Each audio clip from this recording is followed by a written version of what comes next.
Hello, everybody. I'm absolutely delighted to be starting with another episode of the podcast series, Vina Talks ND Life, where, as we all know, ND stands for Neurodivergent. This is a series that we do exclusively for GAIN, the Group for Autism, Insurance, Investment, and Neurodiversity, as we're trying to radicalize the opportunities for employment for neurodivergent individuals in the sector of financial services. I'm absolutely delighted to be welcoming a friend of mine, and that's Tom. Tom is going to be introducing himself. I love the wave. Yeah, very nice. He's going to be introducing himself, his affiliation, because at the end of the day, quite often you will see we are inviting people to speak as individuals, to speak from their own sort of lived experiences, which is exactly certainly what Tom will be doing today. However, Tom also represents quite a renowned company, and that's also very important for us to occasionally be putting forward. In this way, we create a degree of commitment around the ecosystem, if you will, of our sector. So, Tom, I think I've said more than plenty. Floor is yours. Thanks, Vina. Well, firstly, thanks for having me. So, look, I'm Tom Eagar. I'll probably start off by saying that I am dyslexic, albeit not necessarily in the most conventional way. But I guess part of the reason why I'm on this podcast is because I am an executive search consultant for Sheffield Haworth. We do corporate and professional services, but above all, financial services, and we've covered that for 30 years. So, we are, playing in the field of your audience. I lead our ESG and sustainability practice.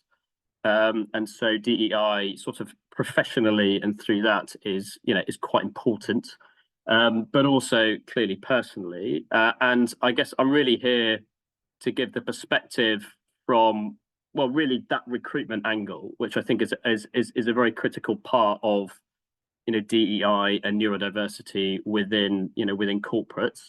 That's not to say that is the full perspective, but I think, we have an insight both through the fact that we meet an awful lot of people.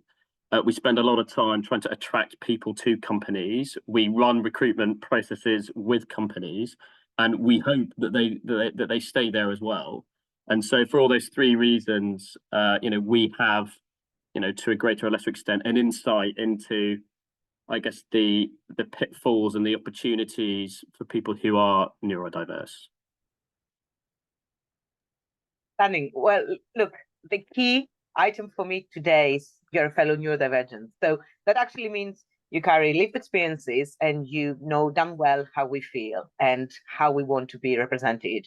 I know obviously there's always the context of how do we put that in the articulation of professional sort of financial services, and obviously there's a difference in language, the difference in the way that we have to use strategy and tactics in order to make sure that we still present the person in the way that's relevant for the business, it's relevant for the job spec, but at the same time resonates with the candidate, because at the end of the day, they want to find a supporting as well as promising environment. And that's ultimately what retains the talent, in my sort of very humble, often skewed opinion. Now, that's not really part of what we said we will be discussing today. However, I'd like to hear, surprise, surprise, I'd like to hear your opinion about ESG. I mean, in what extent do you feel ESG basically mirrors or complements D&I? And also those two together, how do they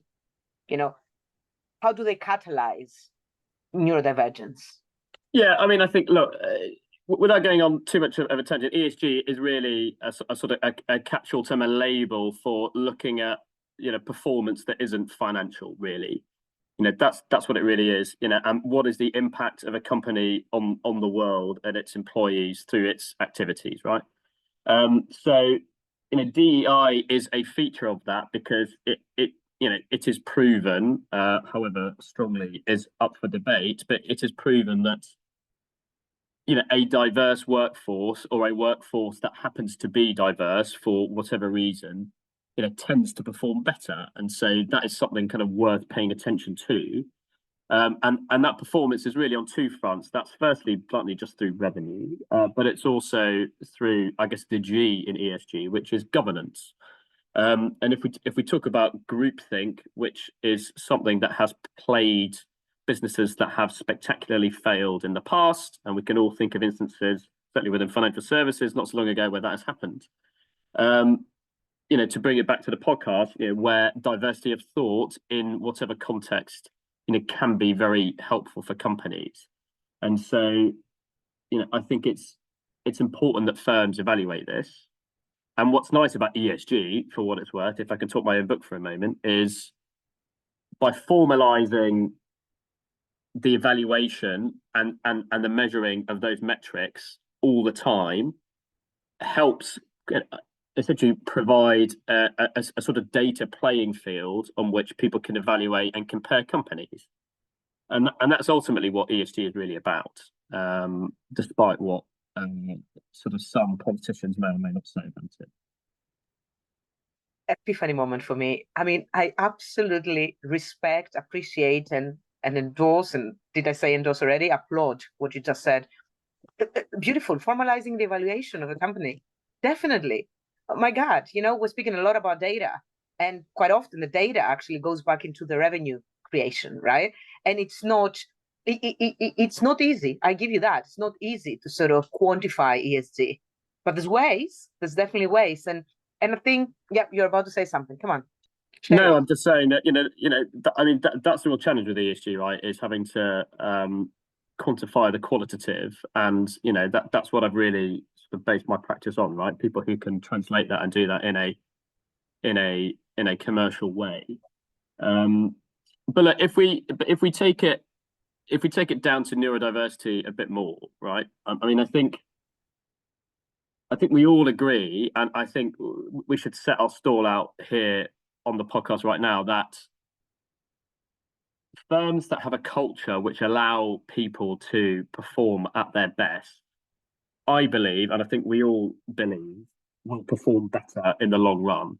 And that's particularly the case in financial services, where ultimately, we're not producing anything physical. There's not much machinery involved. There may be your Bloomberg terminal that you pay for, but ultimately, the businesses are ultimately the people that they employ, and so maximizing those people is really important. And unlike a factory, where you can really hone your machines to work as efficiently as possible, not all people sort of operate in the same way and perform and deliver in the same way.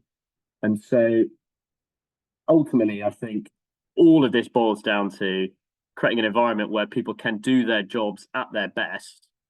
And we all hope, particularly as a headhunter, that those people are good enough and in the right seats in order to be successful when given the rope to do so. That's not to say we're going to crowbar someone who is not appropriate, for a role. If you are very neurodiverse and maybe struggle with lots of social interaction, which could happen, then perhaps a sales role is not the best role for you. That's not to say that if you are, say, autistic, that you necessarily shouldn't do sales roles. I've met people who are very good at that, and they don't necessarily need that. That they don't find that neurodiversity hurts them. But the right roles for the right people, and allowing those people to do the best that they can, I think, is really what we're aiming for here. And I think that is the benchmark by which the rest of this conversation will be measured against, right? And that's what we're always aiming for.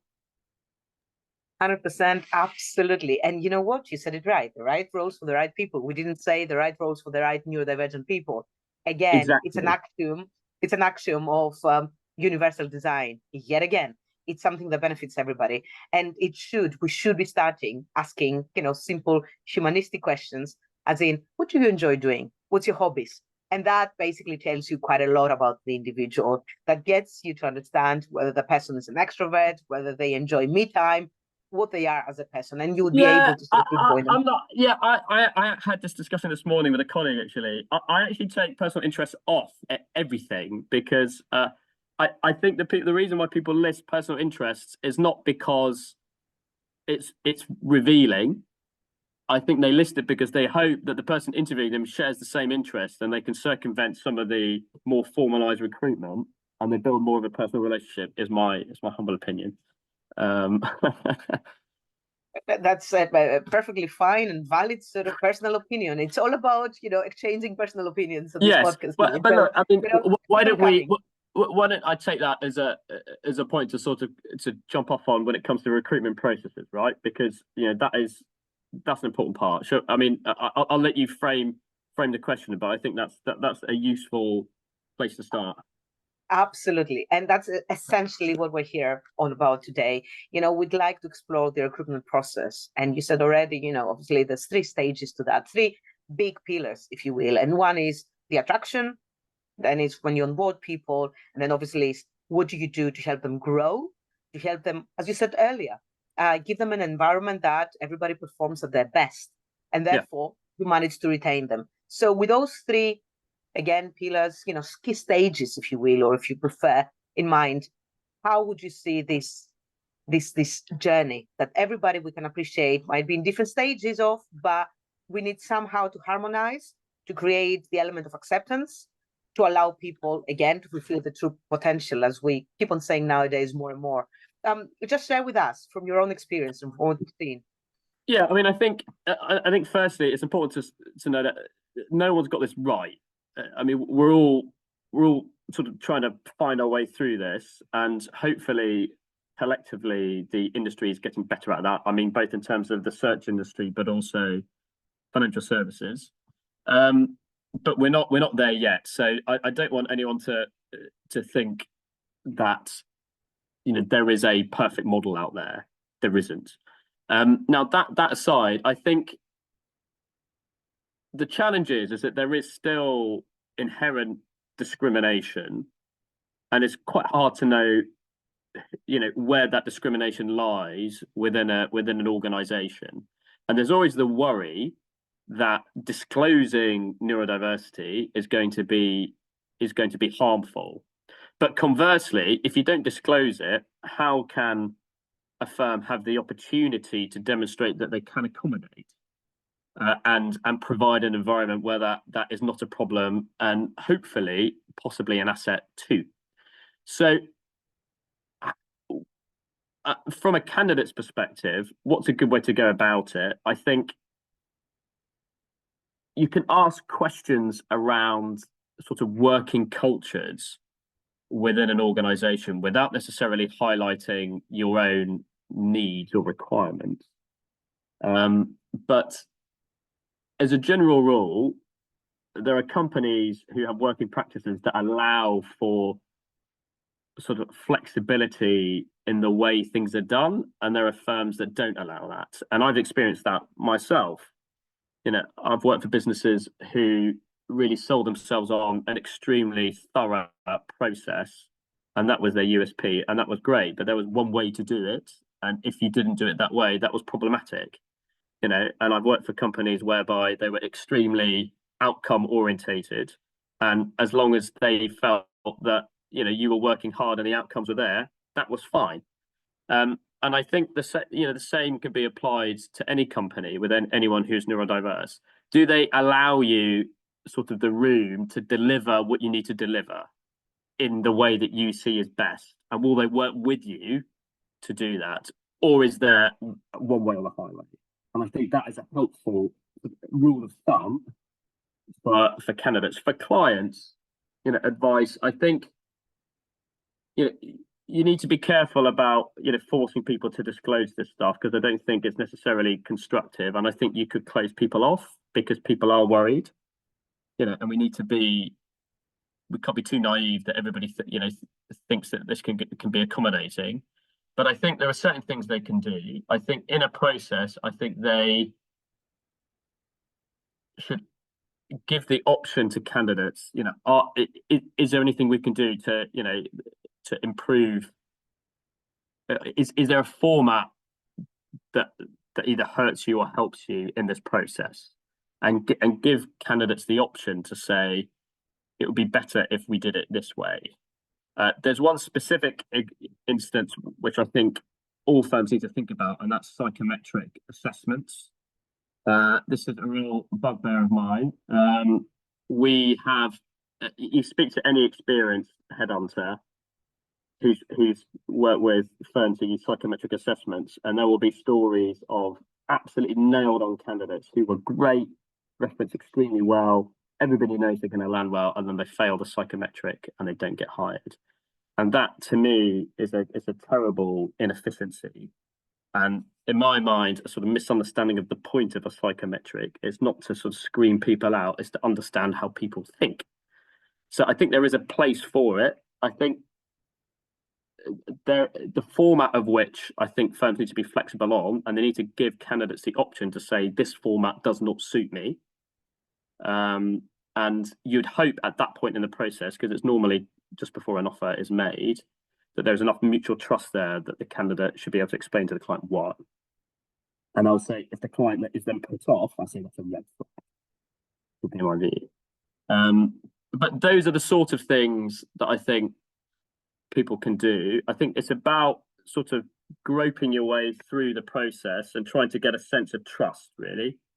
You know, do you trust the company? Is the culture giving you a feeling of sort of security that you can be honest about who you are? You know, and is the firm sort of willing to do that? Yeah, is willing to make those accommodations in return. And ultimately, if you think of recruitment, it's a matchmaking exercise, and the more information there is available, you know, the higher the likelihood that it's a successful process. So we're always aiming for information transparency, and I think that's the direction of travel we need to move to. Now, clearly, there are incentives that sometimes work otherwise. If you know your client doesn't have a great culture and maybe isn't the most tolerant, but you've got a great candidate and you want to round them through to land the candidate to get the fee, then that can cause problems. But then we get to the issue of retention, which I'm sure we'll cover. Thank you so much. I mean, look, if I can summarize those excellent points you were making, what I hear is the stance, you know, the stance that we have to sort of, you know, develop. And as candidates, as employees, as potential, I suppose, employees, we need to have confidence. Confidence is so important, and this degree of self-assurance that basically, insofar that you understand that matchmaking process, you have to acknowledge that in the same way as you hope them to pick you, them being obviously the employers or the hiring managers, so you are also picking them to be the workplace that you go and give your precious time, your skill sets, your good behaviors towards. So you have to be self-assured, you have to be confident, and you have to carry yourself proudly about who you are. And this is where, you know, all of what you said, you know, the alignment, that whether you want to disclose or you don't disclose, whether you know whether you're neurodivergent or not. I mean, yeah, me as an example, I only figured that out a year ago. So I lived 42 years of my life not really knowing that I'm neurodivergent. So I cannot expect myself to go there and say, oh, you know, I'm ADHD, because I didn't know. I simply did not know. And you don't know what you don't know, right? Yeah. But at the same time, I know how I work. I know the format. I don't want to be micromanaged. I won't be able to sort of tolerate that. I'm the kind of person who sees patterns. I will always shout out if I, you know, recognize inefficiencies. So there has to be an environment that really sort of accepts that and appreciates this kind of element of contribution, or at least if it doesn't sort of fully celebrate it, at least it doesn't shut it down. And that's so important for me. Yeah, you're right. And I think you make a really good point. It applies to ESG as well, for what it's worth. You know, labels are not necessarily helpful. It's, you know, it's what are they labeling that's important, right? And, you know, if you work in a certain way, you need to, and that gets the best out of you. You know, your potential employer needs to know that. And, you know, if you're hiring candidates and, you know, they don't necessarily are not going to work in the most typical way, then you really ought to know that, because either the team and the company can accommodate that, or they can't. And if they can't, it's not the right hire. You know, and let's shut it down there and then. Absolutely. And you know what else? You know, as I hear you speaking and I listen quite carefully, I have to say it's incredible what they say about ADHD people. Obviously, we can lose focus if something doesn't sort of, you know, connect with us. It's not. But in a discussion like that, how can you not be 100% focused? Because it speaks straight to my heart. the other thing, because I want to make not an antithesis, but really something that I reckon is complementary in the whole sort of matchmaking exercise, is the flexibility that I expect from the so-called clients, looking from the perspective of a consultant slash headhunter, or in other words, employers, hiring managers. They need to be flexible. And you know what, again, in the same way as me, potentially as a neurodivergent person or a different person, we're all unique, we're all different, right? I might not know about myself, yet again, I would know the way that I enjoy working or what I can bring to your company. Please don't, beat yourself up. You might not know. If you don't know as a hiring manager, I suppose the psychometric sort of element as to the why we use this test, or why we are keen to sort of ascertain the behavioral sort of components of a person over and above the technical sort of facilitation of things, then have somebody who does know. So take a talent person in the company, or have somebody from HR who really knows the business. And again, please, for the love of God, do not hand out titles to people just for the sake of, we need a talent person. Let's call you, Tom, a talent person. If you don't have these credentials, if you don't have the skill sets, let's focus on who has got this understanding. And it's really, if we want to create in this matchmaking exercise trust, which is a two-way stream, then we better know what we're talking about, because people can sniff emotional connection or the ability to create this emotional connectedness. If they do not, spur that, then the trust element is going to be very, very difficult to create. Trust doesn't come as a given. Yeah, agreed. And I think, look, I mean, yeah, we're not in the business of placing people for fun. We're not doing it. This is not a charitable exercise. We want the best people for the job. And my frustration is sometimes there are instances where, their whatever diversity they have prevents them from being in a job where I think they'd be more effective than anybody else. That's a real frustration on my part. That's a market inefficiency, and I want to rule that out. That's my interest. I'm not. I'm not doing this to be a good Samaritan. I think the incentives are aligned, and I think that's great, and that's why I'm doing this. Ultimately, it makes my job easier. Refreshing. It's refreshing that, I hear you using words like, frustration. I am frustrated to see that happening. I'm frustrated still when nowadays we're receiving individual members' emails basically speaking about discrimination, because let's call it out. Let's talk about things the way they are. There will always be a handy, practical kind of way to sprint somebody off the process and basically say, okay, you're not a good match, because we expect somebody who will be very happy to take part in the social engagements, because guess what, you're doing a sales role. But again, the antithesis of that, or perhaps my argument against that, would be, how about the hybrid or the support sales roles? In what ways, or what other team members do you have to see whether we can complement each other? Because it's almost like a football team, right? We're both engaging on some sports analogies. You don't need anybody to do, or everybody, to do exactly the same sort of job. Yeah, absolutely. Yeah, I mean, you're not going to hire 11 strikers for a football team. And yeah, I think the same the same applies to any recruitment. And I think in general, I think hiring managers often get too focused on hiring the best person for the job, and not necessarily thinking a bit more strategically around how to build the team. And that the sum of its parts ought to be greater than the individual components thereof. But you're not going to get that outcome unless you really think carefully about how you hire. And for what it's worth, we see this a lot in ESG anyway. I think the ESG world, because they evaluate DEI on a daily basis, they're a bit more open-minded to this. But that is a part of the market where no one has all the skill. No one has all the skills that are required, and so you have to build your team around everybody's strengths and weaknesses. And I think there is a lesson there. I think more broadly, the search industry is moving away from kind of CV orientated hiring and moving more towards competency orientated hiring, where your CV is evidence of your competency. And I think in the long run, I think that will help kind of diverse hiring, particularly with respect to neurodiversity. True, I agree with you. But then at the same time, we have to develop a moral responsibility to educate the candidates as to how they respond to these questions. Because personally, I'm getting slightly sick and tired of the same. Here's the example, or can you produce an example where you change the world or where you've done something super duper exciting? I mean, we need to move in tandem with certain sort of things. For me, what's important is obviously to acknowledge that you have a job spec.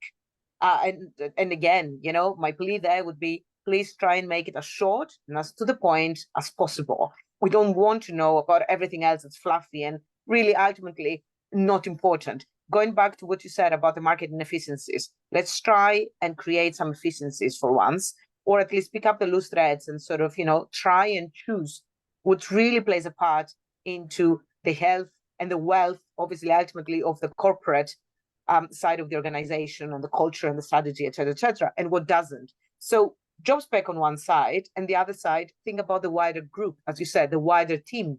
What kind of qualities do you need? And this is where competency actually plays a critical role. What in terms of what? Sorry. In terms of, again, the matching, you know, of course you have the individualistic, you know, job spec consideration, but on the other side you have the wider team. And you need to make sure that the person coming in is going to be complementary to what you already have, rather than one of the same. Again, the kind of mirroring your own self kind of recruitment, right? Absolutely. Yeah, you don't want to amplify your weaknesses, bluntly. I think that's absolutely right. I mean, I do also think it's important to talk about culture, and because I think they are really important for the kind of either side of the recruitment process, which is the attraction and retention, because that is ultimately not down to how you manage your recruitment process. You know, there are things you can do, and we've discussed them in your recruitment process, that can help find you, you know, people who are good, and, you know, avoid sort of missing out on neurodiverse candidates because of the way you run your process. But and I think it's important that, you know, businesses also walk the walk, right? And, you know, there's no point having a very refined, open-minded recruitment process if they land in a team that cannot handle someone who works in a slightly different way, for example, even if the output is better. And let's face it, we all know teams and companies where that's happened. I've seen it myself. I'm sure you have as well, Vina. I'm sure the listeners to this will have as well. So I think it's important to recognise that, again, no firm is actually very good at this. I think some firms are getting better than others, and some firms are naturally better than others because because of their working practices. But I think, as a general rule, I think, you know, the cultures that work are the ones that are quite outcome orientated, actually. And I appreciate sometimes that's quite hard when we can only control the inputs, but everybody's inputs are slightly different, and that's okay if the output's good. And, you know, I certainly find hiring for companies that are very results orientated are much more open-minded to who they hire. And that then in turn informs the attraction, because, you know, if you have the culture, or at least, you know, evidence of some culture of open-mindedness to working practices, and I think ultimately that's what it boils down to, then it is much easier to attract those kind of sort of more neurodiverse people, because they will suddenly, you know, see the appeal of being able to do it the way they want to do it. I'll give you an example of myself. You know, I have in the past worked for businesses where I was not allowed to type my notes. So I spend a lot of time on the phone, and there was a feeling that people, if they can hear your typing, they may not open up to you, Tom. But I can't read my own writing because I'm very dyslexic, and it mainly manifests in illegible writing. I mean, I literally can't read my own writing. And, you know, I remember that got brought up in my performance review. And that became a real challenge for me. Another one was you have to take notes of everything they say in a meeting. And I know if I do that, I won't be listening properly, and it won't register, and I won't understand what's being said properly. Now, I now work for a business where no one cares. No one even pays attention to that. And guess what? It's great. I don't take many notes. I make notes of the important stuff. Um, and yeah, and the same can be applied everywhere. But people, the attraction comes from the culture, because no one wants the equivalent of greenwashing or sort of being false about who you are. And again, that goes to sort of being authentic and trust, and having that transparency of information. I would say for firms that really struggle with it, if you want to attract people, you have to be more honest about it and say, this is a struggle, we're trying to get better at it. But that's the only way we're gonna get better. Absolutely. Although, again, I hear your example, and my God, atrocious. It's like, come on, what's the kind of point? That's not even the worst example I've got, Vina, honestly. I bet. For the purposes of today's recording, this is how much we can go. Yeah. No, I mean, that's still good enough. But essentially, I'm wondering quite often, because I've had, obviously, quite a wealth of experience there in terms of the lived experience and the things that I've seen happening. And you wonder, because as I'm thinking now, I'm kind of thinking, usually it's the person. Usually there's a person, a hiring manager who's got this preference, who's got this kind of, tendency. And because nobody else feels assured enough, or perhaps they don't think they are, or they're not actually as high in the hierarchy as that person, they do not sort of create any resistance. They don't sort of express themselves otherwise. They don't sort of say, even in the middle of this interview, does it really matter? Let's move away. That doesn't. Yeah, but I mean, but that's the reality, right? If they're the decision makers, they are the decision makers. I've had clients in the past who it's quite clear they won't hire certain types of people, and I can introduce the best people in the world, but if they're not that type, they're not going to get hired. So why am I wasting anyone's time? My view is they will lose out ultimately, because there's some very good sort of talent left on the table that they're not able to access because they have that culture. But you can't hire people open-mindedly and put them in a closed-minded organization. They will leave, and they will go to businesses that are more open-minded. This is a free market, and the efficient, the market isn't just around pay; it's also about conditions, right? And it's easy to chart pay on a pay on a chart, and I do that regularly. It's not so easy to do that cultural side, but I would hope, and I think things like GAIN will improve the transparency around kind of firms and how they handle working practices, and that will become part of the competitive package. And it may well be that firms maybe be able to pick up some very good talent relatively cheaply, or better value is probably a better term, if they have a great working culture. And I've 100% seen instances where people who are paid really below market rate don't want to leave because the working conditions are great, and they do really good work, and they are sort of competitive as a business for those reasons. Much as we actually try to say, we want people to get paid above the market rate, if not the market rate. I'm just saying, Yeah. Please. Yeah, but look, a market is a market, right? I mean, Absolutely. And, let's not go into the insurance sort of, pep talk of the soft market, the hard market, and all of this. I mean, here we're not trying to compromise. Here is not, a trade-off. But I hear you loud and clearly. It's so important to sort of recruit people for what they bring. Yeah. All I mean is you need to consider the whole package, right? It's all worth something, right? And money is not the only way we evaluate this stuff. But there's another thing that I want to sort of stress at this point, because I do know also, the listeners, the movement we're trying to create, the community and the needs of this community. And quite often, you see people who are extremely dissatisfied and unhappy, and they still stay. They still stay because they're afraid whether they will be accepted somewhere else. They're afraid because, of course, at the same time, many amongst us live in fear. They live in fear of AI. They live in fear of, totally. The grass is not greener on the other side. So I've been there. We've all been there. We have all been there. And even for some of us, and I'm pointing, here myself, we were ready not to be there. There would always be somebody in the family. I remember my parents, occasionally saying, Vina, are you mad? Consider this and that and that, and stay where security is. And I mean, it's not about living life with security. It's all about living life, full stop, and really pursuing your own dreams and ambitions, and really find opportunities wherever these opportunities are, personally, professionally, that help you grow. And that to me is so important. And again, it's important also because I'm a mother of 2 sons, and I want them to sort of cherish the opportunity of not looking further away from their own family to see role models. And the role models are not the kind of people who stay somewhere. As much as I'd like to believe that if you're not happy, from a relationship to a job provider, an employer, you would leave, right? But things are not as simple as leaving.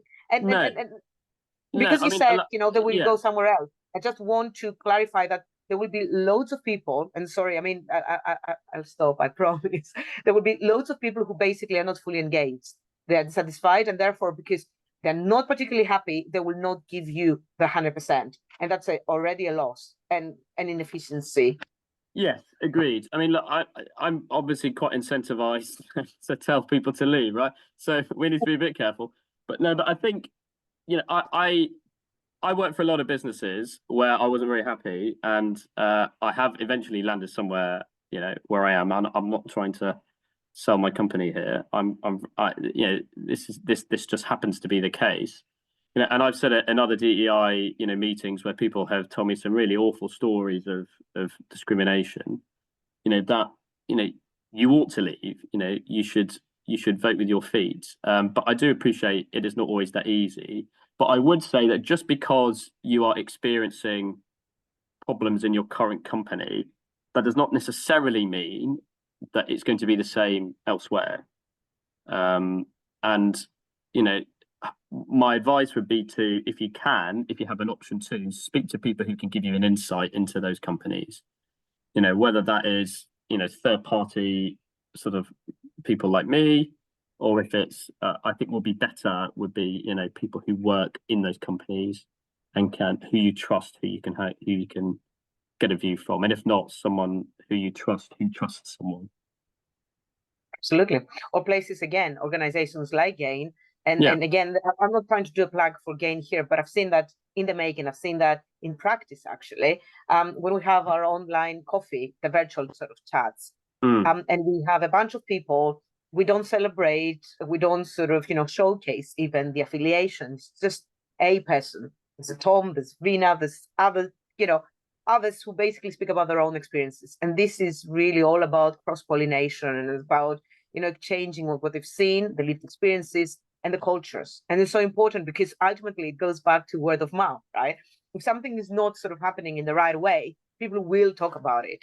We don't need too much trust in order to speak about things that we know in our day and time should not be happening. But it's all about bringing it together in a wider community so that we can create a collective sort of strength. Because if it keeps on residing with you, or your best friend, basically, let's say for the sake of the argument, it's going to go as far. But if it connects into a wider sort of body that has got contacts into regulators and to governments, and basically can speak about steering certain ways and practices that we all need to engage with in order to create the good practice, the good example that basically lifts up the sector, then everybody will want to see that. And this is sooner or later creating a domino effect that everybody else has to, or feels obliged to pursue. Absolutely. Right? Yeah, agreed. And I think that's why organizations like GAIN are good, right? And that's why people like me are happy to spend some time with them, because I think they are effective in those ways. I mean, I think I am slightly in the, some of my currency is gossip, right? And so I need to be a bit sort of careful about how we speak about companies, but because market gossip, as we know, is not always right. It's definitely not always right by any stretch. But firms build reputations for better or for worse, and I would definitely strongly suggest people listen to those reputations and then sort of evaluate companies in that context. it doesn't necessarily mean that the reputation is deserved. Sometimes it's out of date, but there's usually a reason the reputation exists. And, understanding a business in the context of the reputation helps sort of better understand how they got that reputation and whether it's an accurate reflection or not. So true. So true. Speaking of reputation, obviously, data plays a massive sort of role in how we transact. As you said earlier about comparing sort of companies and coming up with those metrics, those evaluating sort of criteria. I am engaged with different sort of communities and societies within the beautiful sector of insurance and the wider financial services. And there's a lot of talk about retention data. Mm-hmm. Many people you will hear often speaking about how important it is for them to have in-house. Not quite sure whether everybody basically agrees, whether we need to have a collective data bank, if you will, for this kind of retention data. What's your view on either individual retention data or indeed collective? And the second sort of part of this question is it retention data we need, or could it be something else? Yeah, I mean, I think what's very hard with data, especially when it gets to diversity, is how accurate the data is. People in insurance will know this better than anyone. Rubbish in, rubbish out is a real problem. And I think it is, anyone who works in HR who is listening to this will know the challenges of trying to get accurate information on diversity stats from their company. So until you iron that out, I think the data isn't going to show much, because unless you have enough granular detail on each employee as to, what their working practices are, what role they're in, why they were hired, why they left, and you're able to kind of zoom in and accurately zoom in into all these different factors, I think it's of limited use. I think in aggregate, I think that clearly your retention rates say something, but without the context, they don't say very much. So, I've had clients who have terrible retention rates, but, the people who stay more than 3 years will stay on average for more than 12 years. Now, is that a good or a bad hit rate? Maybe they just cut their losses early and, and they recognize that there is an element of chance and risk in recruitment. With other firms, it may well be totally unrelated. They're actually fantastic employers. They pay their staff very well, but they've had to make a terrible business decision because of market conditions. There are all sorts of reasons why that's the case. So, I mean, in theory, yes. I think in practice, I think we need to be really, really careful. And I think, as headhunters, we deal often in data after the context rather than before the context. And so, we tend to see the world in lots of shades of grey. And that's not just because we all have arts degrees. And so, do I think they're really helpful? No, because until we get to a point where people can be honest with each other about who they are, why they're leaving, it's very, very hard to get accurate data. And can I just say, I think to date I haven't had one single exit interview. Probably companies where I'm parting with, they know that I would be dunning. So they were like, just go. Yes. Well, but that's because you're going to be honest about it, Vina. And lots of people are not honest about why they leave. Because why would they be? If I felt, I'm not saying this has necessarily been the case, if I felt I was leaving because a firm was discriminating against me, but I don't want the hassle of a lawsuit, am I going to say that in an exit interview? No, of course I'm not. And why should I? So that is a real challenge with data in general around DEI. And again, it goes back to the culture. You need to improve the culture in your business so that people could be more honest about their working practices and who they are as people. Beautiful. So again, it's a sequence, isn't it? I find as I get also, older and probably wiser in life, I do acknowledge the power of sequencing. So of course we need data. who doesn't? We thrive on data, and in the financial sector, of course, it's all about numbers, right? But Yeah. at the same time, we have to acknowledge one thing which is very important, is the creation of the culture, the people-centric culture that appreciates, that engages, and that really sort of creates the sense of trust. I mean, some people call it belonging, or whatever you want to call it, whatever rocks your boat, essentially something that gets both parties to feel that trust. I trust you, I understand, I've recruited you because I know and I stand by, your good sort of, skills, assets, contributions. And I will be there with you and for you as long as I can, and so long as obviously market conditions allow me to.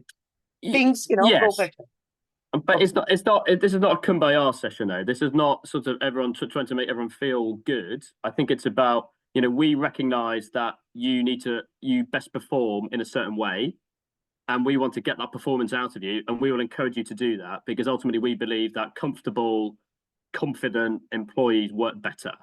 This isn't about it's not like school where everybody gets a medal because they all need to feel part of the class. No. I think it's important that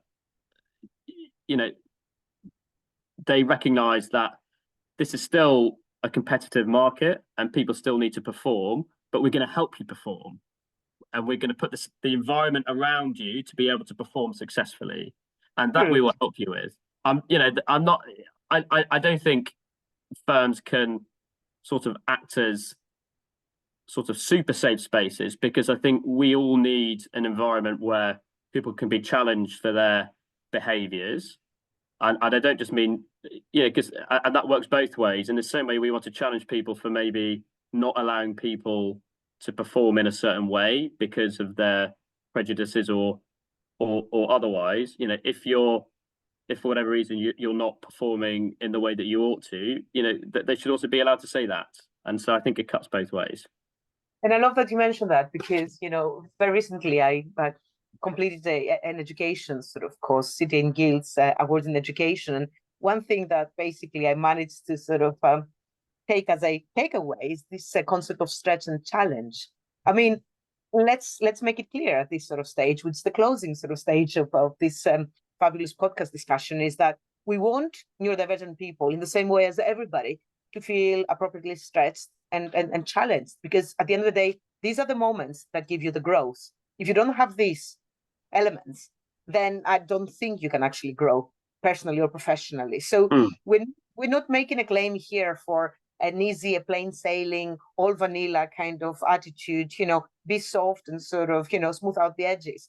We're actually saying acknowledge people for who they are, try and better understand them, build this amount of trust whilst honing your corporate culture, because that's ultimately your vehicle, your catalyst into creating good, strong, sturdy, and quite meaningful, purposeful, basically data. And that ultimately creates a win-win situation for a sector. And of course, before the sector, for the individual organization, then the sector, and ultimately, dare I say, as a social entrepreneur, meanwhile, the society, because those people actually have got a life, and we want them all to have a life and to bring again themselves. Now, the full selves and all that, we can have another sort of philosophical discussion on it. But whoever they want to be, so long as it doesn't interfere with lawfulness or, again, the human-centric sort of values that we should all be sharing as a community, they're very well and permitted to sort of be themselves. And that's so important. Thank you very much. I guess the last thing I would say is that I think occasionally the discussion becomes too much about, what can the employee do for me, the neurodiverse person? And I think there is a danger that if you frame the conversation too much in that way, it comes across as a burden and it puts people off. And I think, we need to talk about optimizing performance, if you will, and sort of almost strip away all the social baggage that comes with neurodiversity. That's why I spend a lot of time talking about working practices. And I think in general, if I was to give one piece of advice to anybody, employer or employee, I would frame the conversation around neurodiversity, not in terms of neurodiversity or labels, but as in working practices and performance. And I think if we frame it in that way, I think many, many more people will get their head around what they need to do to make things better for people who don't necessarily think and work in the same way. I love that. That's very credible. Essentially, what you're saying is just take the fluff out of the way and make it 1 + 1 = 2, basically, crystal clear. Everybody, both parties basically agree. This is the metrics, this is the way, this is the practices, if not the metrics, obviously, since we've both agreed that we're a little bit further away from creating these, reliable metrics. Yeah. Let's first sort of agree on what it is we're expecting from each other. Fabulous. I love the tip. Thank you very much for your time today, Tom. It's been a pleasure. Vina. And Take care. yeah, thanks for having me. I think Game's great, and yeah, I'm glad to be a part of it. Thank you.